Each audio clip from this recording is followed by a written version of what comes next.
ನೋಡಿ correct ಅಲ್ವಾ sir? Smita ಅವರೇ, ನೀವು ಹೇಳ್ತಾ ಇದ್ರಿ 300 ಚಿಲ್ಲರೆ ದೊಡ್ಡ ಸ್ಟೇಟ್ಗಳದಾಗುತ್ತೆ, ಇದಾದ್ರೆ ಕಮ್ಮಿ ಇರುತ್ತೆ.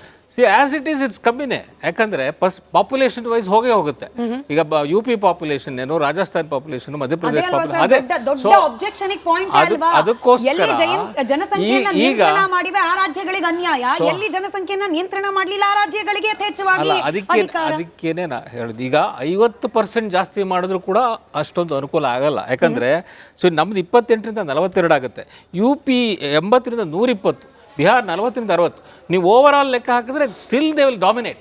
ಹಾಗಾಗಿ ಕೆಲವು ಎಕ್ಸ್ಪರ್ಟ್ಸ್ ಏನೋ ಬೇರೆ ಥರ ಸಲಹೆಗಳು ಕೊಟ್ಟಿದ್ದಾರೆ, ಬೇರೆ ಬೇರೆ ಥರ ಸಲಹೆಗಳು ಬಂದಿದೆ, ಅದನ್ನ ಹೇಗೆ ಸಿಂಕ್ರನೈಸ್ ಮಾಡ್ಬೋದು ಅಂತ ಹೇಳಿ. ಒಂದಿರ್ತಕ್ಕಂಥದ್ದು ಏನು ಗೊತ್ತಾ, 15 ಚಿಕ್ಕ ಚಿಕ್ಕ ರಾಜ್ಯಗಳು ಮತ್ತು 8 ಯೂನಿಯನ್ ಟೆರಿಟರೀಸ್ ಇದೆ. ಇದನ್ನ ಡಬಲ್ ಮಾಡಿ, ಚಿಕ್ಕದು 15 ಸೀಟ್ಗಿಂತ ಕಮ್ಮಿ ಇರತಕ್ಕಂಥ 15 ಚಿಕ್ಕ ರಾಜ್ಯಗಳು ಮತ್ತು 8 ಯೂನಿಯನ್ ಟೆರಿಟರಿ, ಇವರಿಗೆಲ್ಲ ಡಬಲ್ ಮಾಡಿ, ಇನ್ನು ಉಳಿಯತಕ್ಕಂಥ 160 ಚಿಲ್ಲರೆ ಸೀಟ್ಗಳನ್ನು ಸಮಾನವಾಗಿ ಉಳಿದ 14 ದೊಡ್ಡ ಸ್ಟೇಟ್ಗಳಿಗೆ ಹಂಚಿ. ಆವಾಗ ಒಂದು ರೀತಿ ಪ್ಯಾರಿಟಿ ಬರುತ್ತೆ ಅಂತ ಹೇಳಿ ನೋಡಿ. ಆಗ ಮಾಡಿದಾಗ ಏನಾಗುತ್ತೆ, ಉತ್ತರ ಪ್ರದೇಶದ್ದು 80 ಇರ್ತಕ್ಕಂಥದ್ದು 94 ಆಗುತ್ತೆ, ಬಿಹಾರದು 40 ಇರ್ತಕ್ಕಂಥದ್ದು 54 ಆಗುತ್ತೆ. ವೆರಸ್ ಡಬಲ್ ಆಗ್ತಕ್ಕಂಥದ್ದು ಚಿಕ್ಕ ಚಿಕ್ಕ States, less than 15 seats.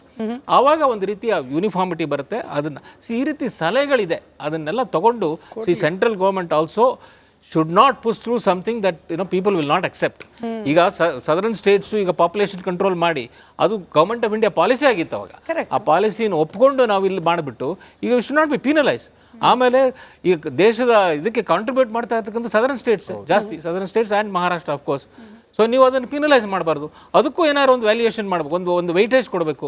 So ಇದೆಲ್ಲವನ್ನು ಕನ್ಸಿಡರ್ ಮಾಡಿ ಈ ಹೊಸ ಬಿಲ್ನಲ್ಲಿ ಎಲ್ಲ ಸ್ಟೇಟ್ಗಳನ್ನು ತಗೊಂಡು ಹೋಗುವಂಥ ಕೆಲಸವನ್ನು ಮಾಡಬೇಕು. ರಘು ದೊಡ್ಡೇರಿಯವರೇ, ಇಷ್ಟೆಲ್ಲ